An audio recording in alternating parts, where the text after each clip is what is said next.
నమస్తే, welcome to 6 TV. ప్రస్తుతం మనం ఎక్కడ చూసుకున్నా, టెలివిజన్లో చూసుకున్నా, సోషల్ మీడియాలో చూసుకున్నా, ఎక్కడ చూసుకున్నా కూడా రాజ్ తరుణ్ లావణ్య మధ్య ఇష్యూ అయితే జరుగుతుంది.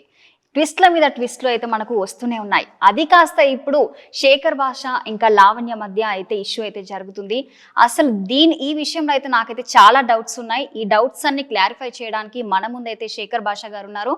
వారితో మాట్లాడి నా డౌట్స్ అన్ని అయితే క్లియర్ చేసుకునే ప్రయత్నం అయితే చేస్తాను. నమస్కారం అండి. నమస్తే. పెట్టలేని ప్రస్తుతం ఎలా ఉన్నారు? అసలు ఏం జరిగింది? అదే ఆల్రెడీ చెప్పాను, మళ్ళీ మీకోసం చెప్తాను. ఇలాగే మీతో ఇంటర్వ్యూ చేస్తున్నట్టే ఒక ఛానల్లో ఇంటర్వ్యూకి వెళ్ళాను. And that was late night, around 11 ఆ టైంలో ఇంటర్వ్యూ.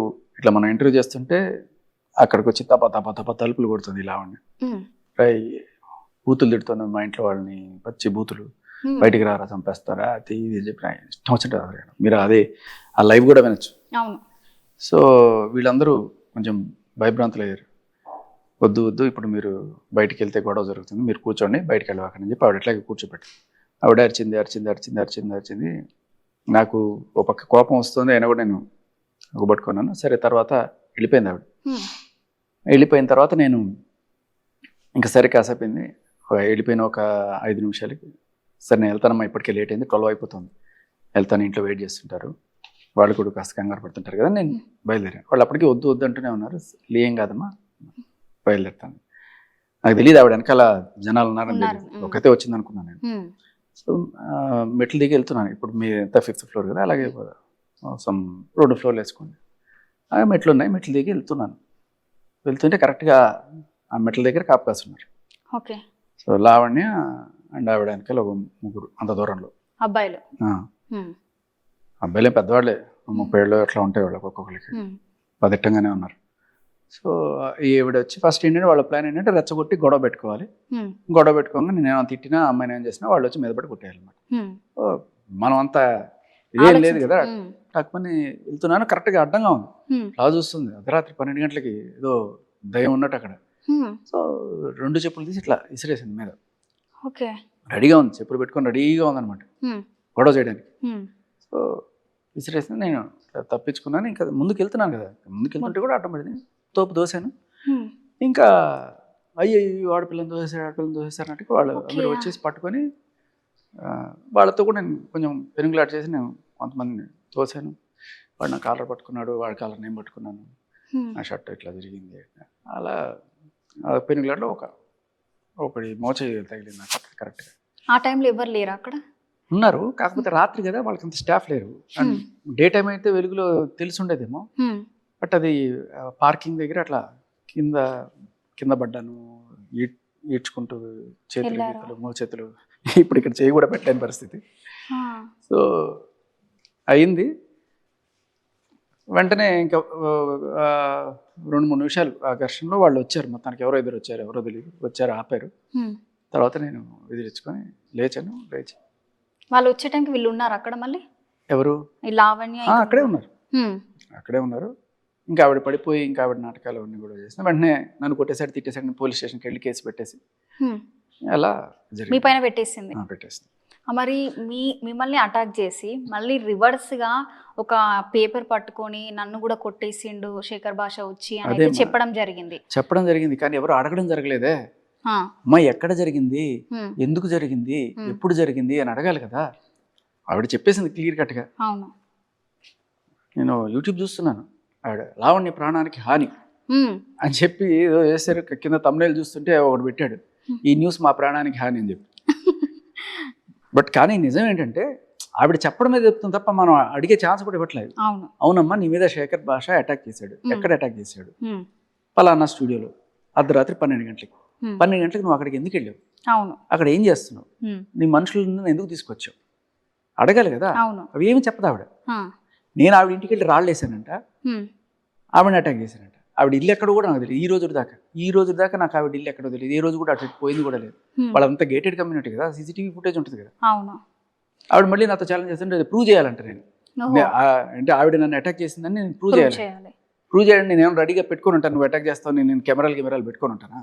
ఇప్పుడు మీ పైన కేసు పెట్టింది కదా, మరి పోలీస్ వాళ్ళు వచ్చారు, వెంటనే పోలీసులు వచ్చారు. నేను హాస్పిటల్ ఉన్నప్పుడు నా దగ్గరికి వచ్చారు, నా స్టేట్మెంట్ తీసుకున్నారు, రికార్డ్ చేసుకున్నారు. బట్ నేను ఇంకా వెళ్ళి కనుక్కోవాలి నేను పెట్టిన కంప్లైంట్ ఏమైందంటే. బేసికలీ మన దేశంలో మగాళ్ళ దరిద్ర బతికేంటంటే అమ్మాయి వెళ్ళి కేసు పెడితే అట్లా ఎఫ్ఐఆర్ అయిపోతుంది. ఆ అమ్మాయికి ఏమి జరగకపోయినా బేసికలీ నేను నిజంగా ఆవిడ మీద దాడి చేస్తుంటే ఆవిడ హాస్పిటల్కి వెళ్ళి ఉండాలి కదా. ఆవిడ హాస్పిటల్కి వెళ్ళి డైరెక్ట్గా పోలీస్ స్టేషన్కి వెళ్ళింది. పోలీస్ స్టేషన్కి వెళ్ళి ఆమె తర్వాత ఇంటర్వ్యూలు ఇస్తుంది. ఆవిడకి అంత దారుణం జరుగుంటే నేను కొట్టినట్టు ఆవిడ కనీసం హాస్పిటల్లో అడ్మిట్ అయ్యాను. నేను పోయి అడ్మిట్ అయ్యాను, నేను పోలీస్ కంప్లైంట్ ఇవ్వలే అప్పటికి. తర్వాత ఎప్పుడో ఇచ్చాను నేను.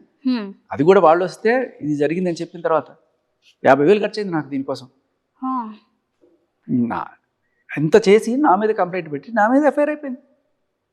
అదే అంటున్నాను, మన దేశంలో మగాడు ఎంత దరిద్రపు స్టేజ్లో ఉన్నాడంటే ఆడాళ్లే వచ్చి మన మీద దాడి చేసినా, మన డిఫెన్స్లో కూడా ఇట్లా తోసినా కూడా మన మీద కేసు. అంటే కొడితే కొట్టించుకోవాలి, మూసుకొని కొట్టించుకోవాలి, వాళ్ళు తిరిగితే తిట్టించుకోవాలి, చెప్తూ కొడితే చెప్తూ కొట్టించుకోవాలి. ఒక్క మాట ఏదైనా అన్నా కూడా మన మీద కేసులు పెడతారన్నమాట. కేసులు పెట్టి మళ్ళీ రాయబారం, ఇక నుంచి మీరు మీడియాలో మా గురించి మాట్లాడకపోతే మీ కేసు తీసేస్తాం. అంటే ఏంటి, నేను నిజాలు బయటకు తీసుకొస్తున్నాను. ఎస్పెషల్లీ అమ్మా ఈ ప్రీతిని తీసుకొచ్చిన దగ్గర నుంచే నా మీద ఈ దాడులు ఎక్కువైనాయి. అప్పటిదాకా నేను ఎఫ్ఐఆర్లు ఇవన్నీ చూపించాను, అవన్నీ రాజతరుణ్కి సంబంధించినవి, తనని బయటపడేయడానికి ఉన్న ఎవిడెన్సెస్ ఏవైతే ఉన్నాయో అవన్నీ కూడా నేను చూపిస్తున్నాను. కానీ ఎప్పుడైతే ఈ ప్రీతి విషయం తీసుకొచ్చానో ఆమె రగిలిపోతుంది లిటరల్. మీకు గమనిస్తే ఆ రోజు స్టూడియోలో నా మీద చెప్పేసింది కూడా ఎప్పుడైతే నేను ఈ మాట తీసుకొచ్చాను మీరు గమనించండి. ప్రీతి అనే టాపిక్ చిన్న 21 ఏళ్ల చిన్న పిల్లకి అక్క అంటూ నీ దగ్గరికి వచ్చిన పిల్లకి నువ్వు డ్రగ్స్ అలవాటు చేసి ఆ అమ్మాయిని నీచమైన కల్చర్లోకి తీసుకెళ్ళి 1.5 సంవత్సరం పాటు ఆ అమ్మాయి జీవితాన్ని నాశనం చేస్తే, ఆ నాశనం చేస్తూ ఆ అమ్మాయి వీడియోలు అవన్నీ కూడా నీ దగ్గర పెట్టుకుని ఇంకా బ్లాక్మెయిల్ చేస్తుంటే వాళ్ళు తట్టుకోలేక బయటకు వచ్చి ఇవాళ మీడియా ముందుకు వస్తే. అంటే మీకు లావణ్య గారికి ఏమైనా పాత కక్షలు ఏమైనా ఉన్నాయండి?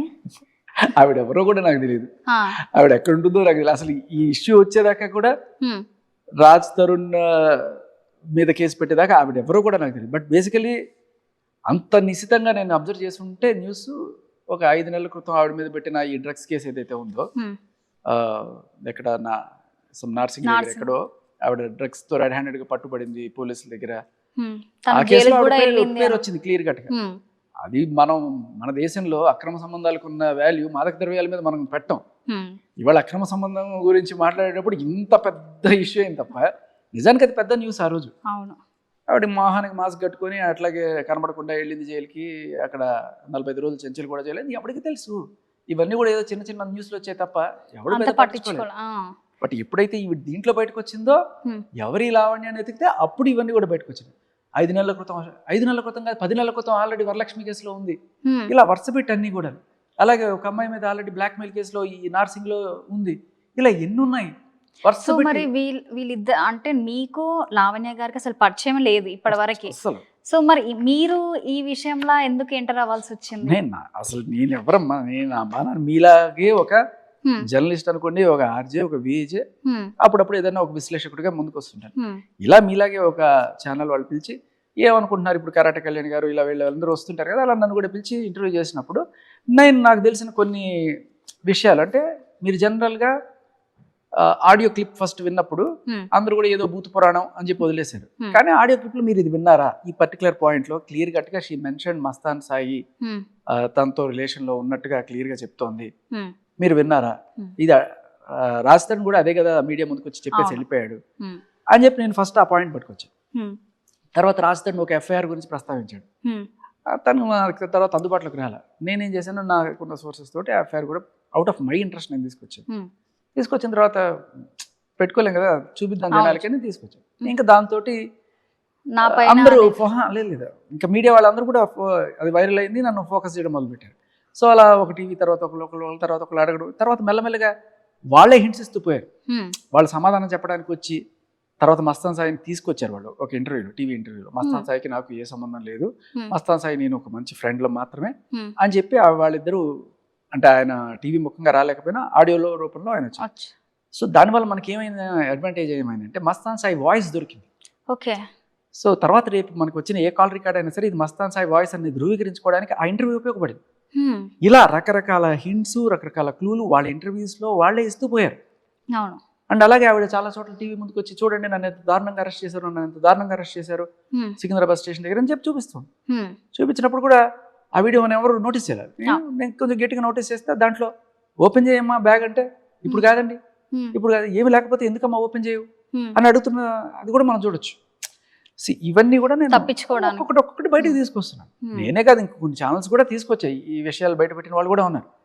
బట్ నేను కొంచెం దీంట్లో పాపులర్ అయ్యాను కాబట్టి ఇంకా అందరు నన్ను అడగడం, ఏకంగా ఇది ఏ రేంజ్కి వెళ్ళిపోయిందంటే రాజ్ తరుణ్ అందరూ కూడా తప్పు ఉంది అనుకున్న నేపథ్యంలో కంప్లీట్ యూటర్న్ తీసుకుని అసలు రాజ్ తరుణ్ పాపం అమాయకుడు, రాజ్ తరుణే నిజమైన బాధితుడు.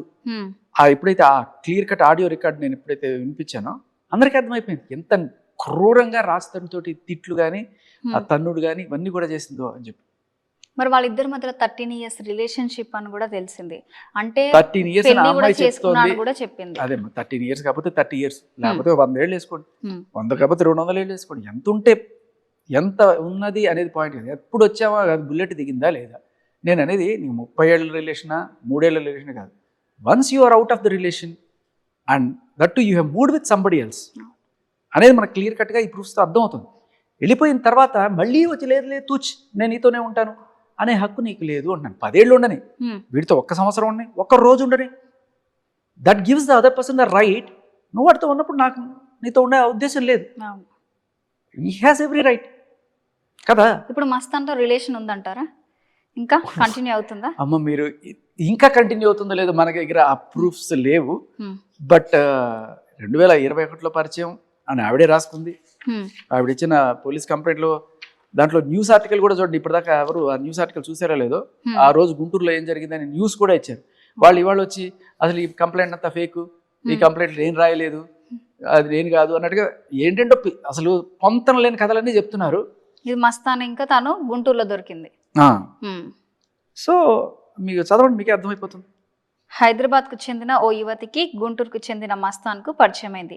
గత నెల 28న గుంటూరుకు వచ్చి ఓ హోటల్లో యువతి ఉన్నారు. పెళ్లి చేసుకుంటానని చెప్పావు కదా, చేసుకుందామని ఆ యువతిని అడిగితే మస్తాన్ నిరాకరించాడు.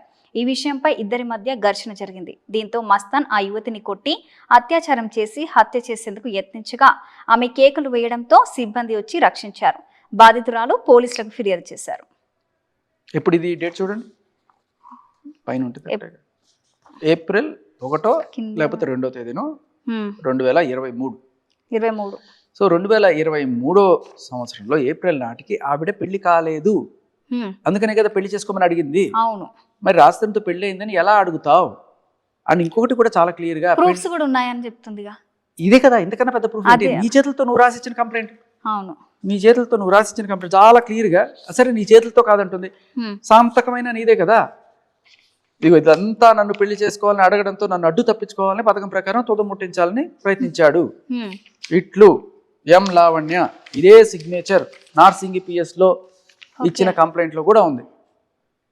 సో ఇంత క్లియర్ కట్ గా మనం ప్రూవ్ చేసిన తర్వాత కూడా వాళ్ళు మీడియా ముందుకు వచ్చి ఈ కంప్లైంట్ అంతా ఫేకు, ఈ కంప్లైంట్ అది కాదు ఇది కాదు అని చెప్పడం మొదలెట్టారు.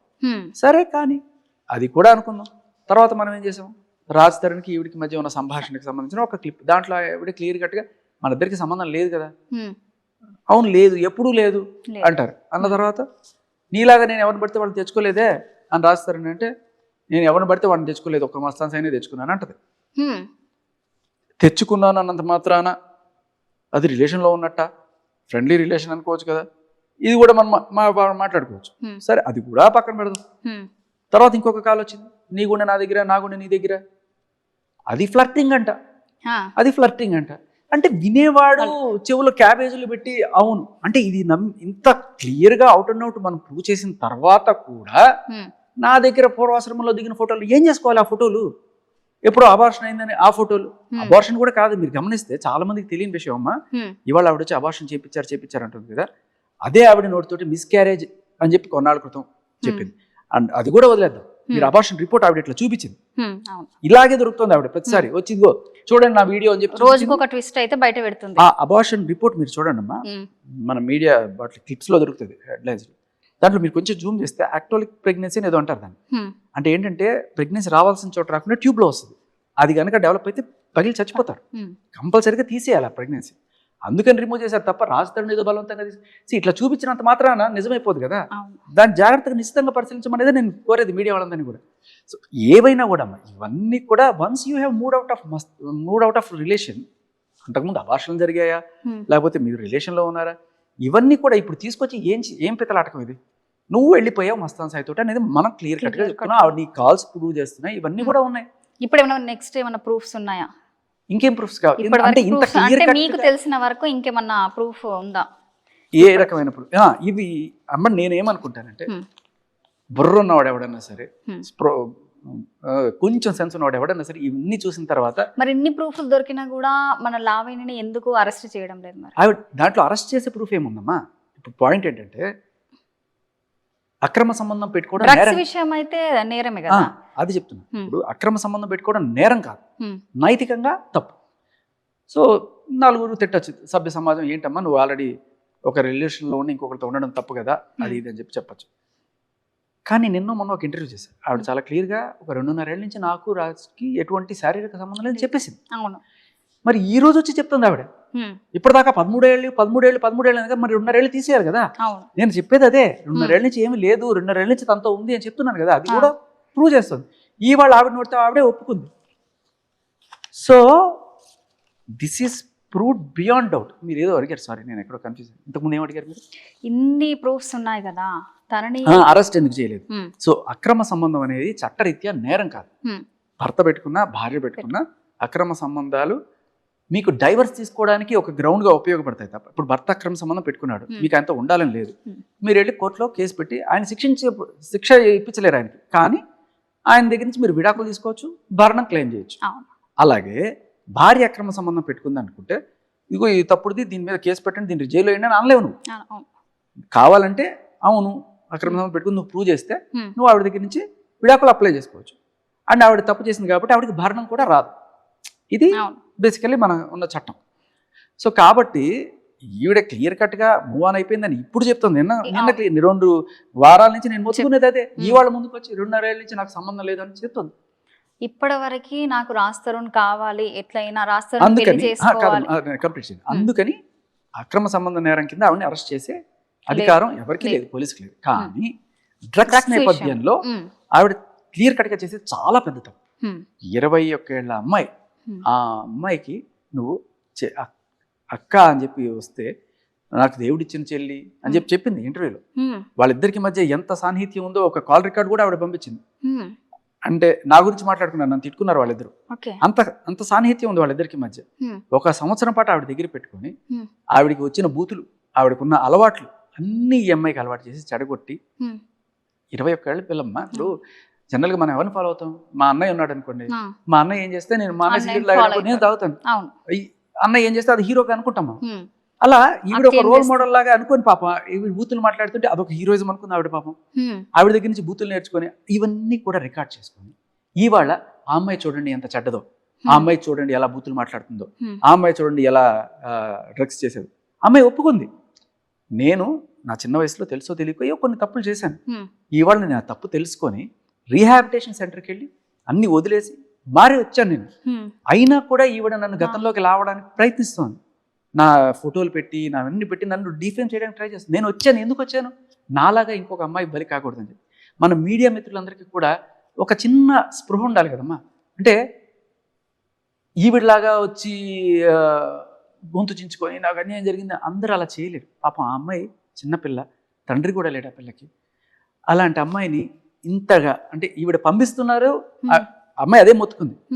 నా గత సంవత్సరంగా నాకు ఈ బ్యాడ్ హ్యాబిట్స్ అలవాటు చేసి నా వీడియోస్ రికార్డ్ చేసి, అంతేకాకుండా నా బాయ్ ఫ్రెండ్ ఫోన్ కూడా లాక్కొని ఆ ఫోన్లో ఉన్న ఇంపార్టెంట్ డీటెయిల్స్ కూడా కొంచెం సెన్సిటివ్ ఇవన్నీ కూడా పెట్టుకొని ఆవిడ నన్ను నానా రకాలుగా వాడుకుంది, బ్లాక్మెయిల్ చేస్తుంది, ఇంకా చేస్తుంది. అది తట్టుకోలేక పెడితే ఏమొస్తుంది తనకి, లావణ్యకి ఏమొస్తుంది?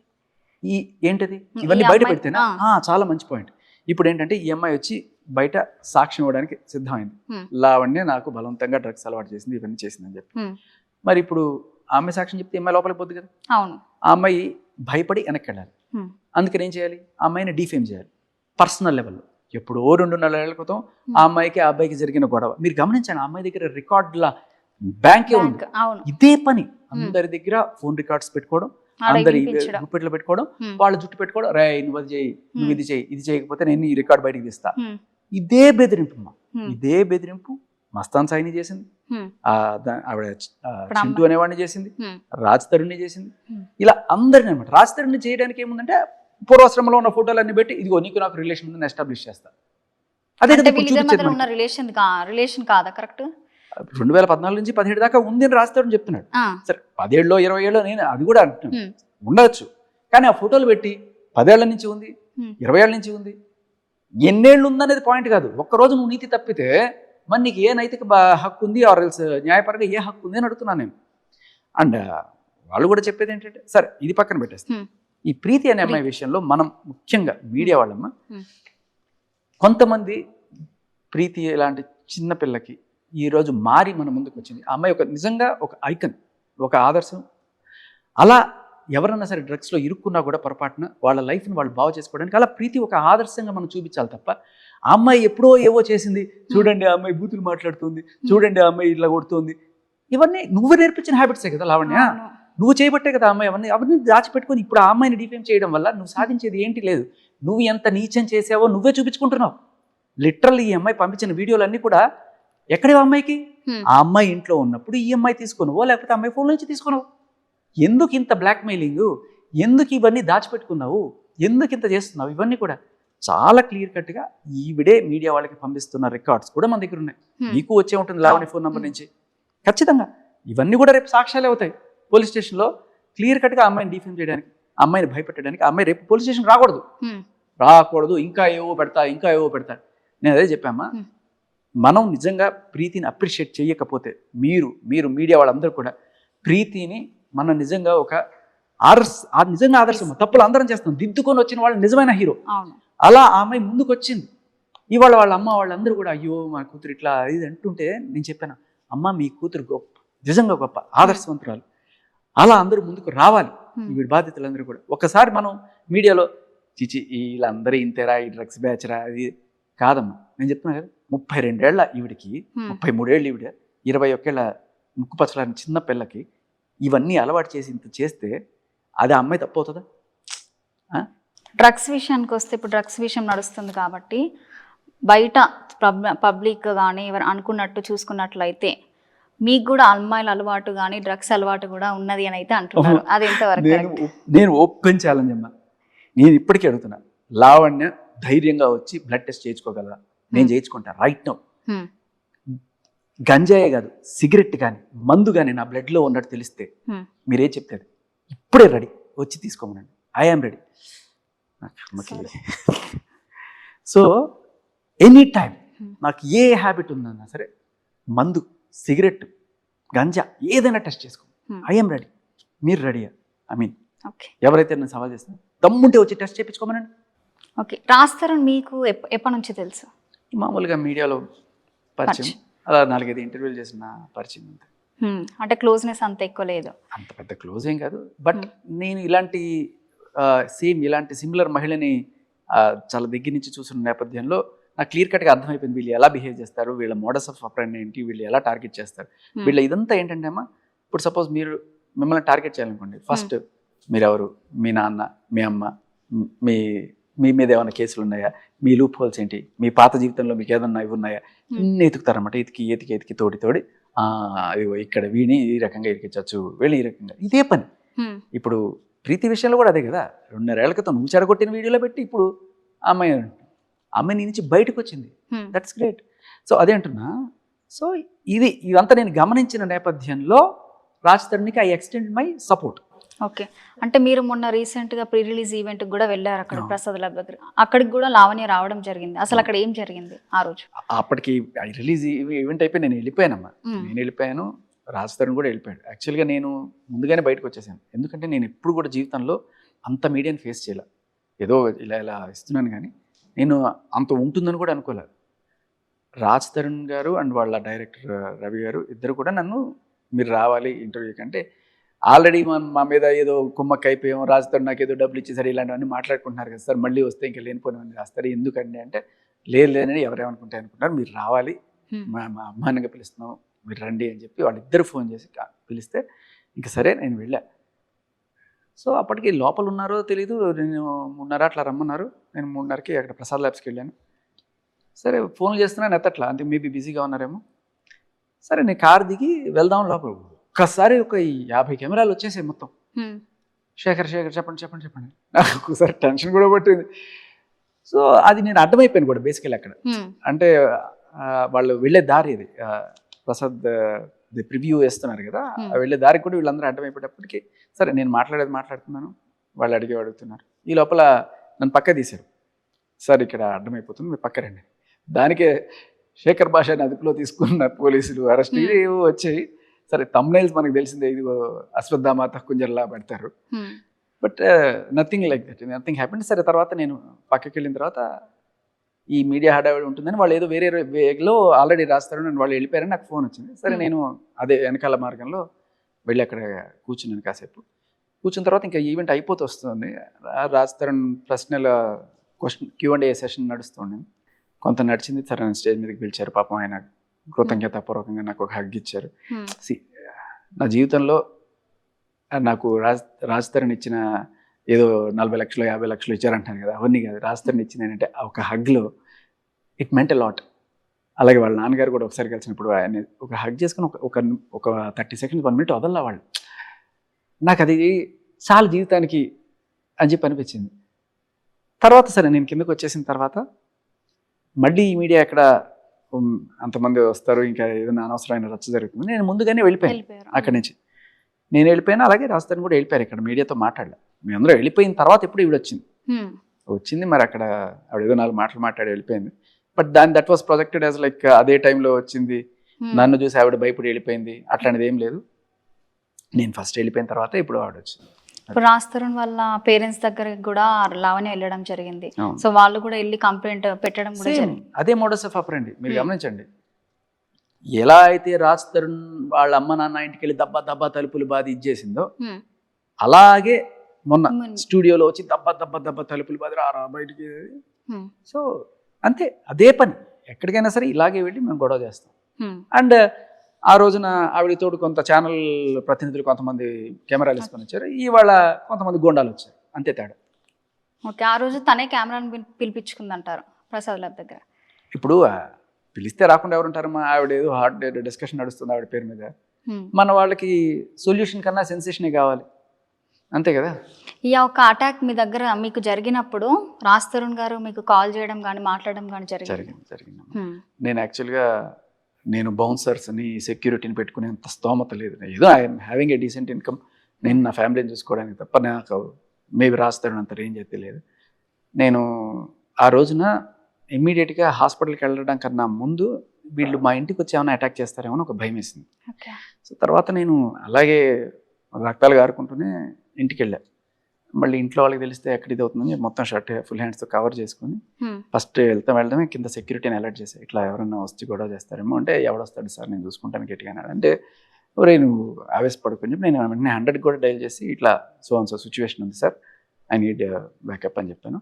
అట్ ద సేమ్ టైం నేను ఇంటికి వెళ్ళి వాళ్ళకి నాకు ఇప్పుడు అర్జెంట్ పని ఉంది, వాళ్ళకి ఇవేం చెప్పాలి, నేను యాక్చువల్లీ షర్ట్ చిరిగిపోయింది ఇవన్నీ కూడా దాచిపెట్టుకొని కొంచెం నైస్గా మాట్లాడి నాకు అర్జెంట్ పని ఉంది కాసేపు వస్తే మీరు టెన్షన్ పడకండి అని చెప్పేసి నేను అప్పుడే రాజ్ తరుణ్ ఫ్రెండ్ ఒక ఆయన ఉన్నారు.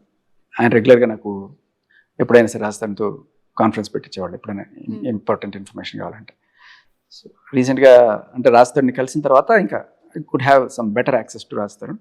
నేను చెప్పా, భయ్యా ఇది ఇట్లా జరిగింది సిచ్యువేషను అంటే, నాకు కాస్త ఏదైనా సెక్యూరిటీ అన్న ప్రొవైడ్ చేయగలరా అది అంటే, రాజ్ తరుణ్ వాళ్ళ ఫ్రెండ్ ఎవరైతే ఉన్నారో అతను చెప్పాడు అనమాట, పర్లేదు మేము బౌన్సర్స్ని పంపిస్తాము, అక్కడ మీ ఇంటి దగ్గర ఒక కాపలా ఉంటారు అని చెప్పంటే, సరే తర్వాత వాళ్ళు వచ్చారో లేదో తెలియదు, బట్ ఈ లోపలే ఫ్రెండ్స్ కార్ వేసుకొచ్చారు, వాళ్ళని తీసుకెళ్ళి హాస్పిటల్లో చేర్పించారు. అది జరిగింది.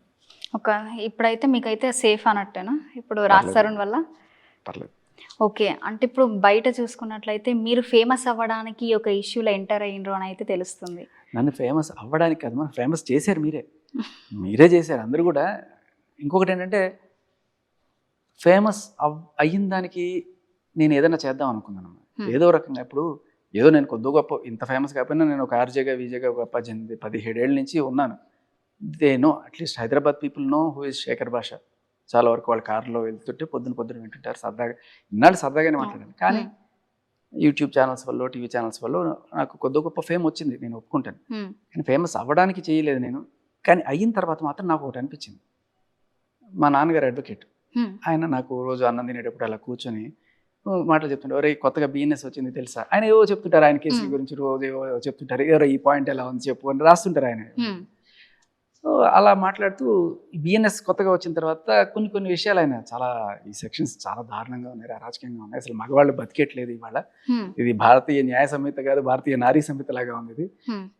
ఇంకా లిటరల్లీ కొన్ని అయితే కాపురం చేస్తే తప్పన్నట్టుగా ఉన్నాయి కొన్ని సెక్షన్స్.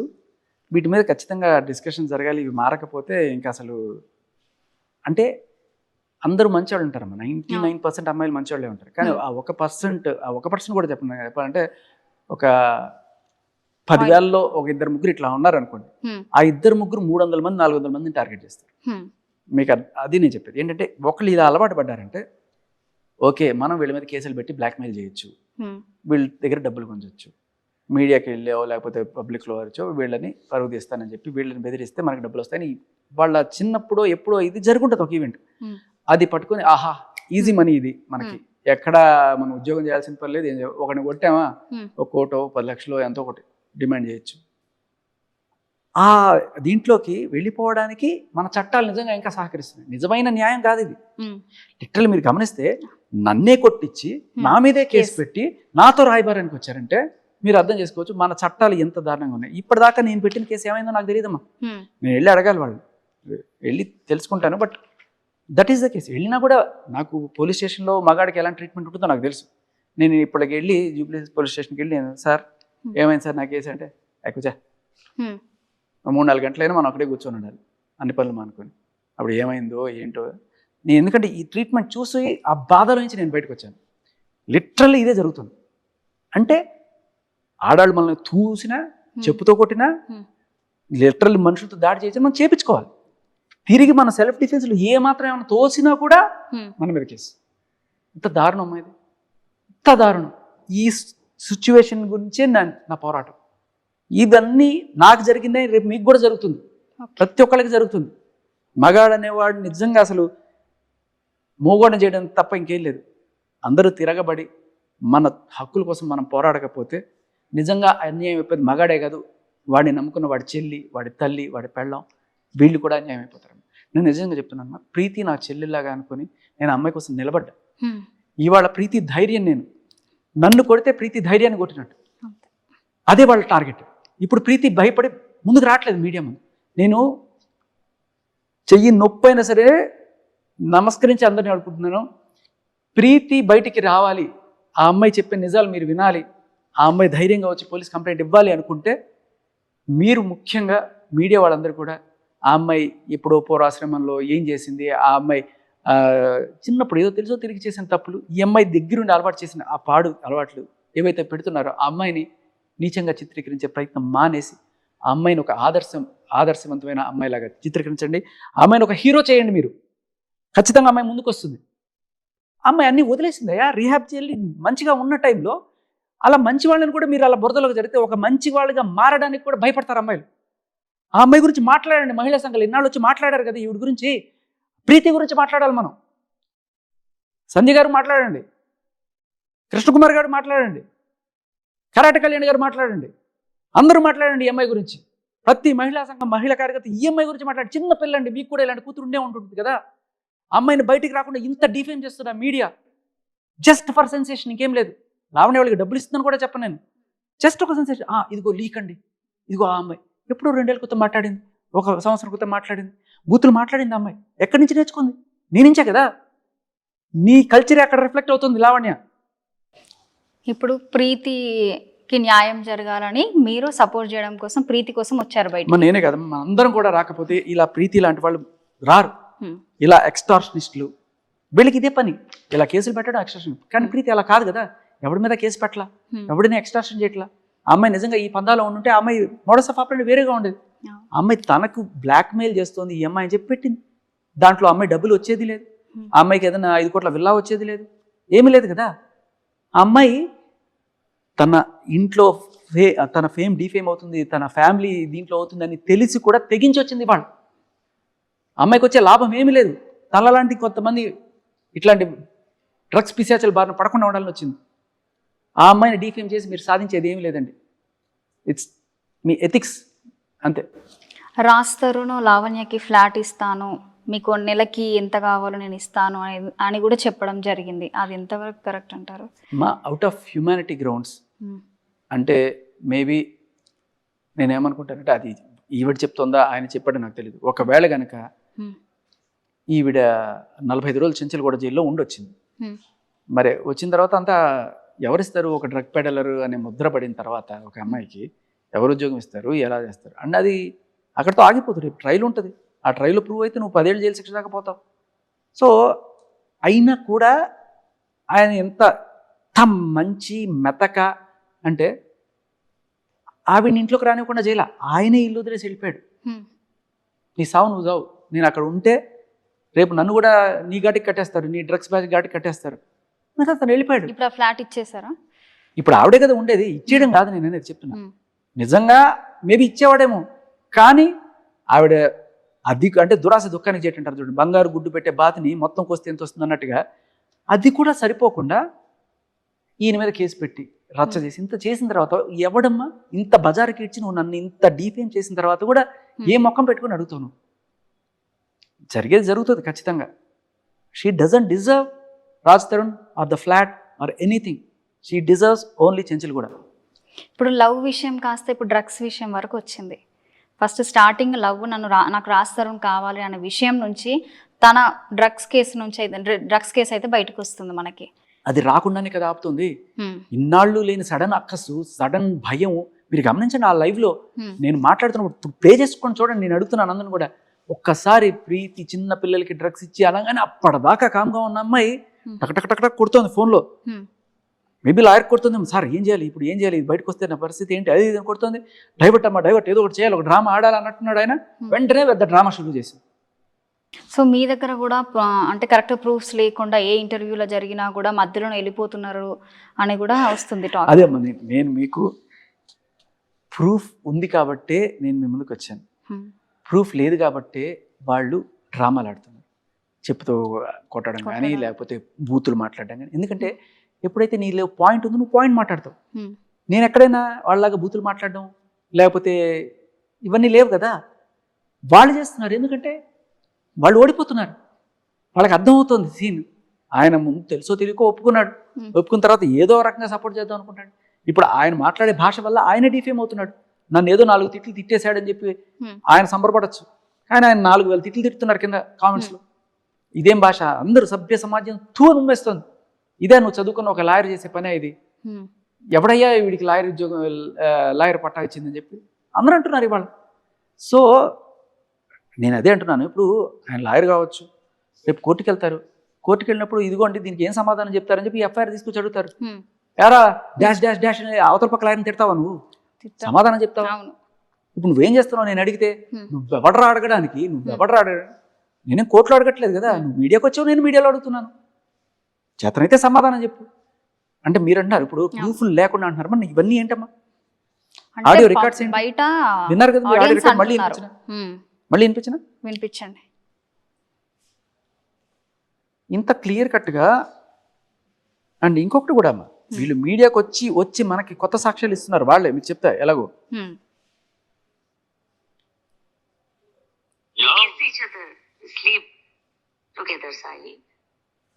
ఒకటి షేర్ చేసుకుంటున్నాం. ఏంటి ఫ్రెండ్షిప్ కంటే ఎక్కువ ఇంటిమేసీ ఉంది.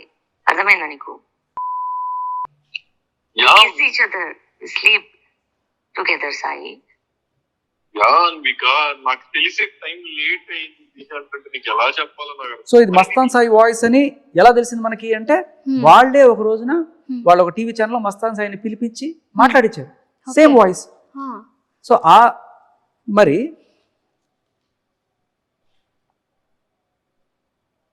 అదేందో మరి నువ్వు దూరం వెళ్ళటం వల్ల లేకపోతే ఈ వాస్తు మారటం వల్ల ఎమ్మటినే అసలు ఎక్కడెక్కడ కేసులో నిందలో నా మీద ఉన్న చెడులు మొత్తం ఒక్కసారిగా పడతాయి.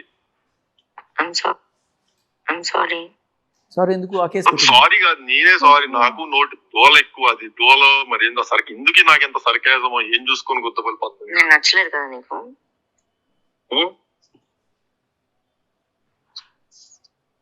గుండె మీద చేసుకొని చెప్పు. నా గుండె నీ దగ్గర ఉంది సాయి. నా గుండె నీ దగ్గర ఉంది, ఎలా వేసుకోను? నాది నీ దగ్గర ఉంది, నువ్వు వేసుకొని చెప్పు దాని మీద. నువ్వు ఎలాంటి వాడివి? తను సో అట్లా ఇంత మాట్లాడి క్లియర్ కట్ గా మాట్లాడిన తర్వాత ఫస్ట్ డే ఈవెన్ అడిగారు ఒక ఛానల్లో, ఏంటి ఇది అంటే, మేము ఇట్లాగే మాట్లాడుకుంటాం, ఇది ఫ్లర్టింగ్ అంట. నాకు పక్కన యాంకర్ చెవులో ఇంత పెద్ద క్యాబేజీ, ఇటు పక్క క్యారెట్లు ఇవన్నీ కనబడ్డాయి. ఆయన అయినా కూడా ఆహా, అరే అడగాలి కదా ఏ రకంగా, ఇది ఏ దేశంలో అమ్మ ఫ్లర్టింగ్ అంటారు దీన్ని. కరెక్ట్ కట్ చేస్తే ఆ నెక్స్ట్ రోజు వచ్చి ఆ మాట మార్చేసి, ఇది ఒకప్పుడు నేను రాజుతో మాట్లాడింది, తర్వాత సాయితో మాట్లాడింది కలిపి ఎడిటింగ్ చేసి పెట్టారట. మరి ఆ విషయం ముందే చెప్పి ఉండొచ్చు కదా నువ్వు. ఆ విషయం ముందే చెప్పాలి కదా మీరు, ఎందుకు ముందే చెప్పలేదు కదా, ముందే చెప్పాలి కదా మీరు. సో అదే అంటున్నా నేను, రోజుకొక మాట మారిపోతూ ఉంటుంది. మొన్నటిదాకా 13 ఏళ్ళ రిలేషన్, నిన్న 2.5 ఏళ్ళ నుంచి మేము సరైన లేవు. ఎవరు మాట మారుస్తున్నారు, ఎవరు మాట మీద నిలబడుతున్నారు. నేను ప్రీతికి ఇచ్చిన మాట కోసం నిలబడుతున్నా ఇవాళ కూడా. ఇలా ఉండి కూడా నేను వచ్చాను, ఎందుకంటే ప్రీతికి ధైర్యం తెప్పించడానికి. అమ్మ నువ్వు రావాలి, అందుకోసమే వచ్చాను నేను ఇవాళ. లేకపోతే హాయిగా నేను రెస్ట్ తీసుకునేవాడు ఒక వారం. లేదు, అమ్మాయిని డిఫేమ్ చేయడానికి ఎప్పుడైతే రికార్డ్స్ వచ్చాయో, లేదమ్మా నేను రావాల్సిందే, నేను వచ్చి చెప్పాలి, అమ్మాయి కోసం నిలబడాలని చెప్పి వచ్చాను నేను ఇవాళ. ఇప్పుడు తను ప్రతి ఒక్కరితో రిలేషన్ పెట్టుకొని ఇలా మాట్లాడుతుంది. మరి ఇప్పుడు రాజ్ తరుణ్ ఒక హీరోయిన్ మాలవి మల్హోత్రా కానీ, లేకపోతే హరియానా గ్లోరీ మీద ఇట్లాంటి మీకు రిలేషన్స్ అయితే కలుపుతుంది, అది ఎంతవరకు కరెక్ట్ అంటారు? హరియానా ఎంత నీచం అమ్మా. నేను ఒక్క మాట చెప్తా. ఆవిడేదో ఇంటర్వ్యూలో నన్ను మీద నిందలేస్తారు, ఒక స్త్రీని అంటే సృష్టిని అన్నట్టే అని ఆవిడంది కదా. పాయింట్ అయితే మరి హరియానా స్త్రీ కదా, ఆవిడ పేరేంటి మాలవి మల్హోత్రా స్త్రీ కదా, ఆవిడ పేరేంటి హెబ్బా పటేల్ స్త్రీ కదా. మరి వాళ్ళందరి సృష్టి కాదా? వాళ్ళందరినీ నువ్వు డిఫేమ్ చేయొచ్చా? వాళ్ళు నీకు ఏం చేశారు? వాళ్ళు నీకు జస్ట్ బురద జల్లడం, వాళ్ళందరి మీద బురద జల్లడం. రాజ్ తరుణ్తో సినిమాలు చేసిన ప్రతి ఒక్కళ్ళ మీద బురద జల్లడం. సరే ఉన్నాయా లేవా అనేది పక్కన పెట్టేస్తే, ఎవరితో మాట్లాడితే వాళ్ళతో రిలేషన్ అంతే, అది కూడా పక్కన పెట్టేసింది. తర్వాత ఎవరైతే ఇప్పుడు నాతో ఎవరో సెల్ఫీలు తీయించుకున్న ఫోటోలు పెట్టి, వాళ్ళ వేరే పేర్లు పెట్టి, ఈ మీడియాలో వాళ్ళకి తెలిసిన కొంతమంది మీడియా వాళ్ళు ఉంటారు కదా, భజన చేసేవాళ్ళు, వాళ్ళతో ఒక కథనాలు వేపిస్తే ఆ అమ్మాయి బయటకు వచ్చింది, నిహారికని. ఆ అమ్మాయి ఇక్కడ శ్రీనగర్ కాలనీలో వైదికి కలెక్షన్స్ అనే దాంట్లో ఆవిడ చక్కగా, అంటే ఈవిడలాగా ఏ పని పాట లేకుండా లేదు, ఆవిడ చక్కగా తన కాళ్ళ మీద తను నిలబడ్డ మహిళ, బొటికి పెట్టుకొని నడుపుకుంటుంది అక్కడ. ఆవిడ వెళ్ళి పోలీస్ స్టేషన్లో కేసు పెట్టింది. అసలు నా పేరు కాదు, నా ఫోటో చూపించి ఎవరో పేరు పెట్టి మీ ఇష్టం వచ్చినట్టు కథనాలు ఎట్లా వేసుకుంటారని చెప్పి ఆ యూట్యూబర్ మీద పెట్టింది.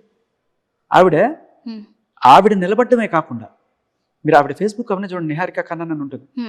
కరోనా టైంలో ఎంతమందికి హెల్ప్ చేసిందమ్మా ఆవిడ, ఎంతమందికి భోజనాలు పెట్టింది, అంత మంచి మహిళ. 2 పిల్లలు ఉన్నారు ఆవిడకి. వాళ్ళ స్కూల్లో ఏంటమ్మా నీ ఫోటో ఇలా, మీ అమ్మ ఫోటో వస్తుందని చెప్పి పిల్లలు అడిగితే ఆవిడకి ఎలా ఉంటుంది? ఈవిడ మహిళ కాదా? ఈవిడ సృష్టికి ప్రతి సృష్టి చేసింది ఆవిడ. 2 పిల్లల్ని కన్నది ఈవిడెవరిని కనలేదు, ఆవిడ కన్నది. అది సృష్టి. అలా ఆడవాళ్ళందరినీ ఎంతమంది పేర్లమ్మా, ఎంతమంది మహిళల్ని డీఫేమ్ చేస్తూ, ఆఖరికి ప్రీతి బయటకు వచ్చిందని ప్రీతిని కూడా ఎంత డీఫేమ్ చేస్తుంది.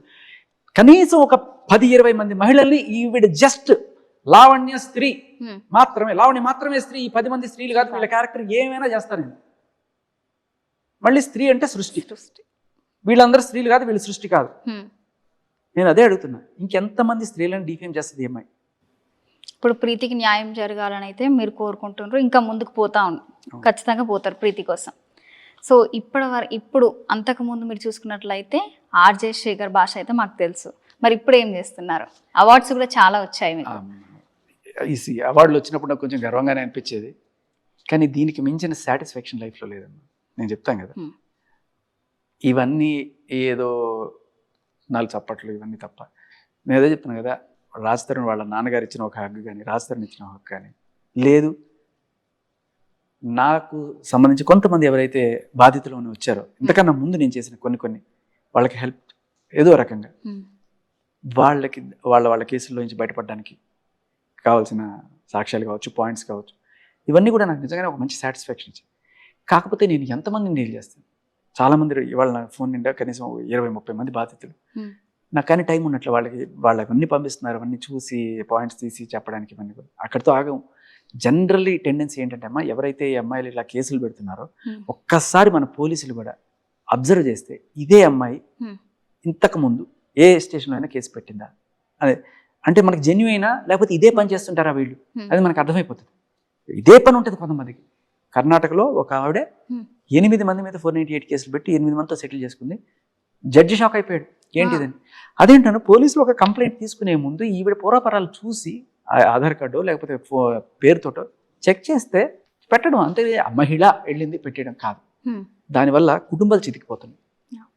సో నా పోరాటం ఇక్కడ వీళ్ళందరినీ 100 మందికి సపోర్ట్ ఇచ్చే నాకు ఆర్థిక స్తోమత కానీ లేకపోతే అంత టైం కానీ ఉండదు.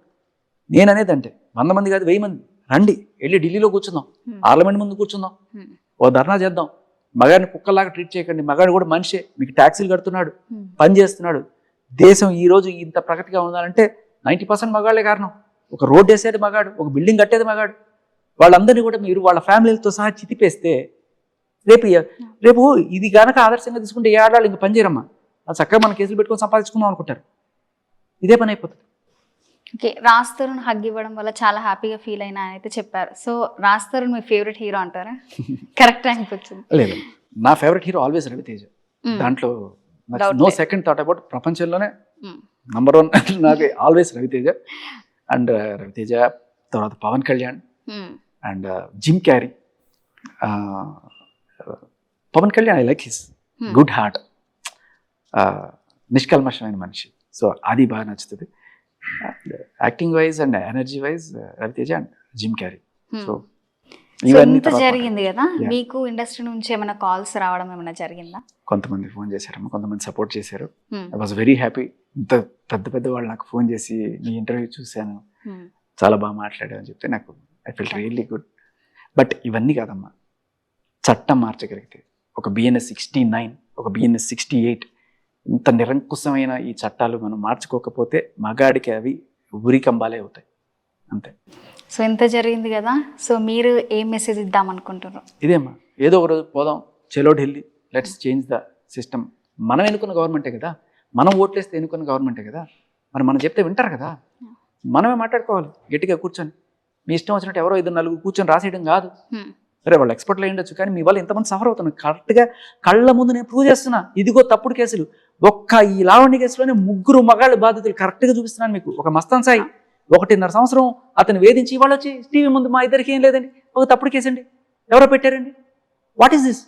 అలాగే రాజ్ తరుణ్ మీద పెట్టిన కేసు 13 ఏళ్ళ రిలేషన్ ఏమిటి, ఇవాళ వచ్చి 2.5 సంవత్సరాల నుంచి మేము కలిసి లేవని చెప్తుంది. అండ్ నా మీద నన్ను కొట్టించి నా మీదే కేసు పెట్టి ఇలా క్లియర్ కట్గా లాని మిస్యూజ్ చేయడంలో లావణ్య లాంటి వాళ్ళు చాలా మంది చేస్తున్నారు. మీరు మార్చకపోతే ఒకటే అడుగుతున్నా, మీకు మాకు పోలీస్ స్టేషన్లో న్యాయం జరగదని మగాడు అనుకుంటే వాడి న్యాయం వాడే చేసుకుంటే అది వేరే రకంగా ఉంటుంది. అంత దారుణంగా చేయవాకండి, అది తీసుకురావాకండి. నాలాంటి వాళ్ళు అయితే మీడియాకి వస్తే మాట్లాడడానికి ఉంటారు. కొంతమంది మగాళ్ళకి మీడియాలో కూడా అవకాశం ఉండదు. ఏం చేస్తారు వాళ్ళు? తీర్చుకుందాం, మన కక్ష మనమే తీర్చుకుందాం, పోలీస్ స్టేషన్లో మనం పట్టించుకొని వెళ్ళి కొడదాం, యాసిడ్లు పోద్దాం, ఇలాంటివి ఎంకరేజ్ చేస్తారా మీరు? మగాడికి కూడా న్యాయం కల్పించండి మీరు, అప్పుడు ఇలాంటివి జరగవు. వాడు పోలీస్ స్టేషన్లో పోరాడగలనని ఒక ధైర్యం వాడికి ఉండాలి కదా, అప్పుడు వాడు న్యాయంగా వెళ్తాడు. లేకపోతే ఏం జరగదా, ఇలాగే చేద్దాం అనుకుంటే మళ్ళీ మహిళలే డేంజర్లో పడుతున్నారు చెప్తుంది. Okay, thank you so much Shekhar Basha garu. మీకు అలా ఉన్నా కూడా టైం ఇచ్చి ఇంటర్వ్యూకి అయితే వచ్చారు. Thank you so much. So చూసారు కదా, నా డౌట్స్ అయితే కొన్ని అయితే క్లారిఫై అయినాయి. ఇంకా నెక్స్ట్ ట్విస్ట్ ఏం జరగబోతుందో, ఏం జరుగుతుందో చూద్దాం. సో మరో ఇంటర్వ్యూలో మళ్ళీ కలుద్దాం. చూస్తూనే ఉండండి 6 టీవీ, సామాన్యుడు ఆరోపణ.